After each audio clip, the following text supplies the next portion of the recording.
नहीं सुनते हैं, तो इसमें हमें मोटिवेशन भी है वुमेन के लिए, और साथ साथ मेन के पार्ट पे थोड़ी सी बिट्रेयल और चीटिंग का एलिमेंट वो भी हमें नज़र आता है। Perhaps it happens in patriarchal society which certainly shouldn't. Anyways moving ahead, यकीनन उसी लीगेसी को लेके चल रहे हैं थरपारकर से ही ये वुमेन एम्पावरमेंट की जब हम बात करते हैं।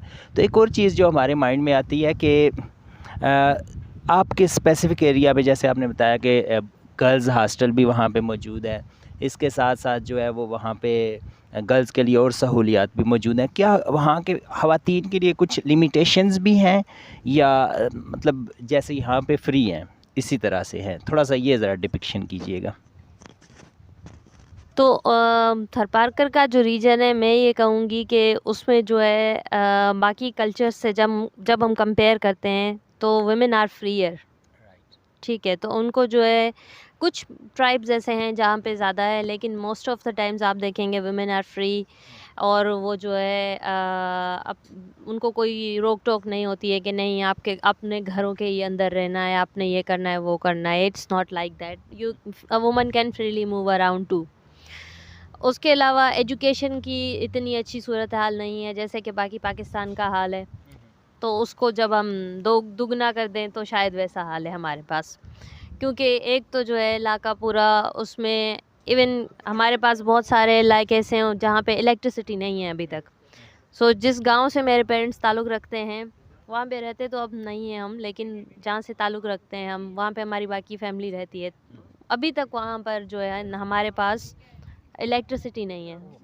हम सोलर पैनल्स यूज़ करते हैं। और उसके अलावा पानी के मसाइल ये वो, जैसे क्लास में आज हमने डिस्कस किया कि अगर हमारी जो है ज़रूरियात पूरी नहीं होंगी, बेसिक नीड्स पूरी नहीं होंगी, पानी, खाना, शेल्टर, इन चीज़ों के मसाइल हैं हेल्थ के, तो आप लोग जो है आगे बढ़कर और एजुकेशन हासिल नहीं कर पाएंगे। तो हमारे पास पानी का भी बहुत बड़ा मसला है, हमारे पास इलेक्ट्रिसिटी का बहुत बड़ा मसला है, रोड्स अच्छे नहीं हैं, हेल्थ केयर सिस्टम इतना अच्छा नहीं है। So these are some problems.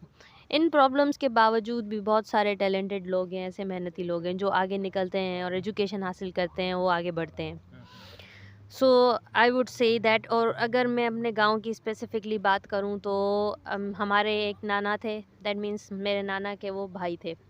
उन्होंने ही हमारे गांव में स्कूल्स खुलवाए। एंड उन्होंने अपनी जो ज़मीन थी, इवन वो ज़मीन दी उन्होंने कि इसके ऊपर जो है मुझे खेती नहीं करनी है, इस पे स्कूल बनाओ ताकि हमारा मुस्तकबिल अच्छा हो जाए। मैं कितनी खेती कर लूँगा, क्या ग्रो हो जाएगा यहाँ पे। So he sacrifice that for our education.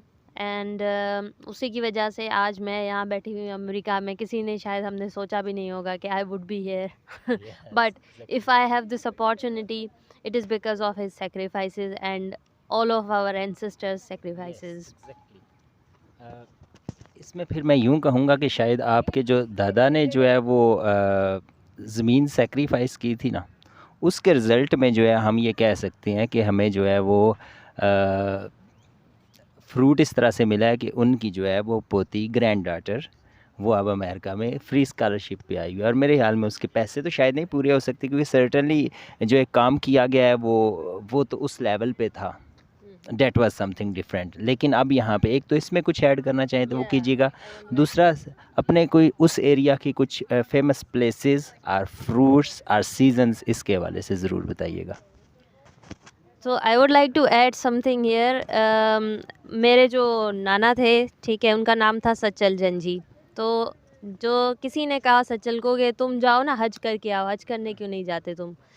तो उन्होंने कहा कि जब भी मेरे स्कूल से कोई बच्चा मैट्रिक करके निकलता है ना, मुझे ऐसा लगता है मैंने हज कर लिया, मैंने अल्लाह को राज़ी कर लिया, क्योंकि अल्लाह ने भी तो इल्म का कहा है ना कि इल्म हासिल करें। तो मतलब हमारे पास बहुत ज़्यादा उन्होंने इल्म को तरजीह दी। एंड उसके अलावा अगर हम सीज़न्स की बात करें तो थरपारकर के अंदर जो है सीज़न्स कुछ इस तरीके से होते हैं कि हमारे पास दिसंबर से लेके बल्कि अक्टूबर दिसंबर ऐसे यहाँ से शुरू हो जाता है सर्दियों का मौसम।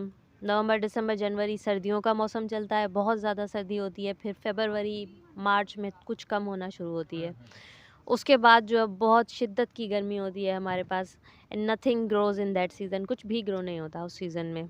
मतलब आप कितनी भी कोशिश करें ग्रो नहीं होगा। मे भी किसी किसी छोटे से उस पे आप लेवल पे स्केल पे ग्रो कर लें, किचन गार्डन टाइप, हाँ। लेकिन खेती में कुछ ग्रो नहीं होगा। और इसी के साथ पानी की सहूलियात का भी बताएं, क्योंकि गर्मी जी, है। तो वहाँ पे ग्रो इसलिए नहीं होता क्योंकि एक तो ज़मीन जो है वो सैंडी सॉइल है, तो Right. आप उसमें जितना भी पानी डालोगे वो नीचे चला जाएगा। Exactly. दूसरा ये कि पानी की पहले ही हमारे पास किल्लत है, तो हम्म। इतना पानी लाएँ कहाँ से कि इतनी खेती-बाड़ी हो सके। बिल्कुल। So we don't do that a lot. अच्छा, उसके अलावा सीज़न फिर आता है हमारे पास मॉनसून का, और ये जो बारिशें होती हैं, इसमें तकरीबन जुलाई और अगस्त में बारिशें होती हैं हमारे पास, तो उसमें थर पार कर आप जैसा ये देख रहे हैं लैंड, बिल्कुल ऐसा ग्रीन हो जाता है, Greenery, right. बिल्कुल ग्रीन हो जाता है। आप पहचानोगे नहीं कि ये वही जगह है या नहीं है। Vanguard, इसका मतलब सीजन एक मिलते हैं आपको एग्जैक्टली greenery का। वहाँ पे फिर आप क्या तो इमेजिन करें, बहुत सारी चीज़ें ग्रो होती हैं। वहाँ पे देखें फ्रूट्स में फिर हमारे पास जो है बेर ग्रो होते हैं, वो सर्दियों में आते हैं, लेकिन बाकी जो है हमारे पास वाटरमेलन्स ग्रो होते हैं, तरबूज खरबूजा ग्रो होता है हमारे पास, बहुत सारे किस्म की बीन्स ग्रो होती हैं, ग्वार फली होती है, और चंवले होते हैं वो ग्रो होते हैं, बहुत सारे लीफी ग्रीन्स हैं वो ग्रो होते हैं पालक की तरह से, उनके अपने अपने नाम हैं, जैसे मरीड़ो। अच्छा, हम हाँ साग कहते हैं वैसे। हाँ, पालक होता है, साग होता या है। तो साग से ये थोड़ा डिफरेंट है, ये नेचुरली ग्रो होता है, हम इसका सीड भी थ्रो नहीं करते हैं, खुद अच्छा। ब खुद वहाँ ग्रो होता है। Right. और फिर जब ये इसका पूरा साइकिल हो जाता है, फिर से अपना सीड वहाँ गिराता है, और नेक्स्ट सीज़न जब बारिश होगी तब ग्रो होगा वो, हम्म। तब तक वो सीड वहाँ सेव होता है। और पीने के पानी की सहूलियत